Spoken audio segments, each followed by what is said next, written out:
छात्राओं, भाषा के अभिलक्षण अथवा विशेषताएं, इस बिंदु के अंतर्गत हम पिछले वीडियोज़ में भाषा के कुछ अभिलक्षणों के संबंध में चर्चा कर चुके हैं, जिनमें हमने देखा कि भाषा एक सामाजिक वस्तु होती है, सामाजिक संपत्ति होती है। भाषा एक पद्धति है और भाषा की यादृच्छिकता के संबंध में हमने चर्चा की। आज हम भाषा के अभिलक्षणों के संबंध में इस चर्चा को आगे बढ़ाते हुए कुछ अन्य अभिलक्षणों के बारे में अध्ययन करेंगे। तो भाषा का एक और अभिलक्षण है, उसमें सृजनात्मकता का गुण। भाषा में सृजनात्मकता का गुण होता है। इसे सृजनात्मकता को ही हम उत्पादकता भी कह सकते हैं। तो भाषा में सृजनात्मकता अथवा उत्पादकता का गुण होता है। भाषा में शब्द और रूप तो प्रायः सीमित होते हैं। आपने काव्यशास्त्र में शब्द शक्तियाँ भी पढ़ी हैं, तो आप जानते हैं कि उन्हीं शब्दों का किस प्रकार से लाक्षणिक और व्यंग्यात्मक प्रयोग कर लिया जाता है। लाक्षणिक और व्यंग्यात्मक अर्थ वो देने लग जाती हैं। तो यहाँ पर भी कुछ उस तरह की ही बात है कि भाषा में शब्द और रूप तो सीमित होते हैं, लेकिन उन्हीं सीमित शब्दों के आधार पर हम अपनी अपनी आवश्यकता अनुसार नित्य नए नए वाक्यों में उनका प्रयोग करते हैं और अनेक प्रकार के अर्थ उन्हीं शब्दों के माध्यम से प्रकट हो जाते हैं।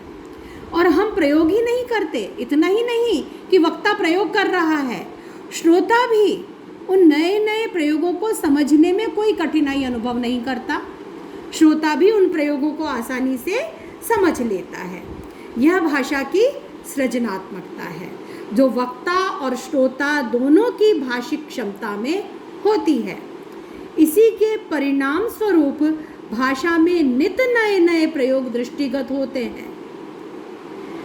कुछ शब्दों को ही नए नए प्रयोग कर वक्ता अनेक भाव प्रकट कर देता है उन्हीं शब्दों के माध्यम से, और श्रोता तक वो भाव संप्रेषित भी हो जाते हैं।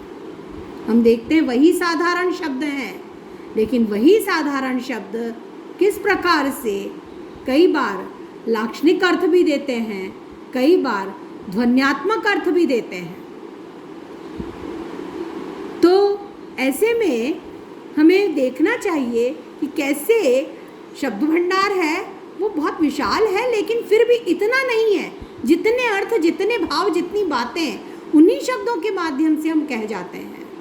तो एक सामान्य सा उदाहरण लेते हैं कि किस तरह से कुछ शब्द हैं, उनके ही अलग अलग तरीके से प्रयोग करके हम अलग अलग भाव, अलग अलग अर्थ, अलग अलग वाक्य उन्हीं शब्दों के माध्यम से बना सकते हैं और अलग अलग बात उसके माध्यम से कह सकते हैं।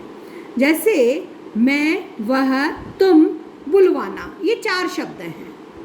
मैं, वह, तुम और बुलवाना, ये 4 शब्द हैं। इन 4 शब्दों का प्रयोग कर अनेक वाक्य बनाए जा सकते हैं। जैसे कुछ वाक्य हमने बनाए हैं, मैंने उसे तुमसे बुलवाया, मैंने तुम्हें उससे बुलवाया, उसने मुझे तुमसे बुलवाया, उसने तुम्हें मुझसे बुलवाया, तुमने उसे मुझसे बुलवाया, तुमने मुझे उससे बुलवाया। तो ये देख लीजिए, उन्हीं 4 शब्दों के द्वारा 6 वाक्य हमने यहाँ बना दिए हैं। तो कैसे वो शब्द सीमित हैं, लेकिन उन शब्दों के अलग अलग तरीके से प्रयोग कर अलग अलग अर्थ इन वाक्यों के माध्यम से संकेतित कर दिए गए हैं। तो मानव भाषा में यह विशेषता पाई जाती है। अन्य जीव जंतु, हम ये बात कर चुके हैं कि अभिलक्षण या विशेषताएं जो अन्य से अलग करती हैं वही होती हैं। तो मानव भाषा का हम अध्ययन कर रहे हैं भाषा विज्ञान के संदर्भ में। तो मानव भाषा में वो अभिलक्षण, वो विशेषताएं जो उसे अन्य भाषाओं से, अन्य जीवों की भाषा से भिन्न करती हैं, उन्हें हम देख रहे हैं। तो मानव भाषा में यह विशेषता पाई जाती है।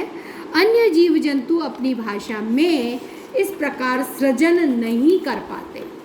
अब डॉक्टर भोलानाथ तिवारी जो भाषा वैज्ञानिक हैं प्रसिद्ध, वो अपनी पुस्तक भाषा विज्ञान में भाषा की सृजनात्मकता के बारे में बताते हुए कहते हैं कि अन्य जीवों में केवल मधुमक्खी में यह गुण थोड़ा बहुत पाया जाता है। मधुमक्खी भी अपनी भाषा में इस प्रकार से सृजन कर पाती है, उसमें भी उत्पादकता होती है। तो भोलानाथ तिवारी ने भाषा विज्ञान का बहुत गहराई से अध्ययन किया है और वो कहते हैं कि मधुमक्खी में यह गुण थोड़ा बहुत होता है, लेकिन मानव भाषा जितना नहीं।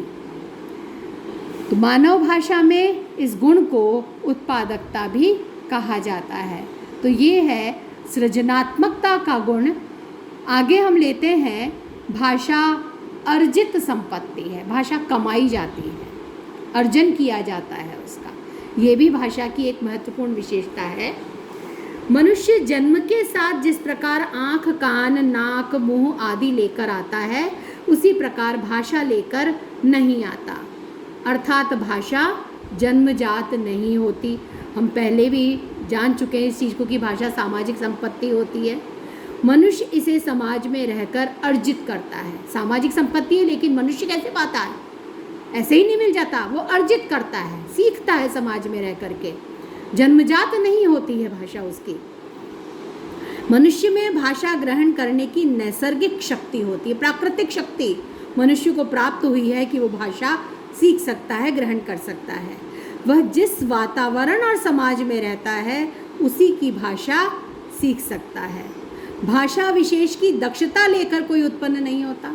ऐसा नहीं है कि मनुष्य में यह विशेषता हो कि वो हिंदी भाषा सीख सकेगा और वो अंग्रेज़ी भाषा सीख सकेगा, या वो लैटिन सीख सकेगा, या वो फ्रांसीसी फ्रेंच सीख सकेगा, या जर्मन सीख सकेगा, या गुजराती सीख सकेगा। ऐसा नहीं है, जन्मजात नहीं होता। ये जन्मजात लक्षण तो केवल इतना है कि उसका वाग्यंत्र विकसित है और वो जिस परिवेश में, जिस भाषा के वातावरण में रहता है, उस भाषा को सहजता से अर्जित कर लेता है, सीख लेता है। ये गुण उसमें होता है। लेकिन कौन सी भाषा बोलेगा, उस भाषा विशेष की क्षमता उसमें नहीं होती। और इसीलिए यदि भारतीय बच्चा अंग्रेज़ी वातावरण में रहे तो उसी दक्षता से अंग्रेज़ी बोलने लगता है जिस दक्षता से अंग्रेज़ों के बच्चे बोलते हैं। मनुष्य अनुकरण कैसे सीखता है? अनुकरण, अभ्यास और बौद्धिकता से भाषा को अर्जित करता है। भाषा अर्जन या भाषा को सीखने का यह क्रम जन्म से मृत्यु तक चलता है। आजीवन मनुष्य भाषा सीखता है। पास पड़ोस, वातावरण और समाज इस भाषा अर्जन के स्रोत होते हैं।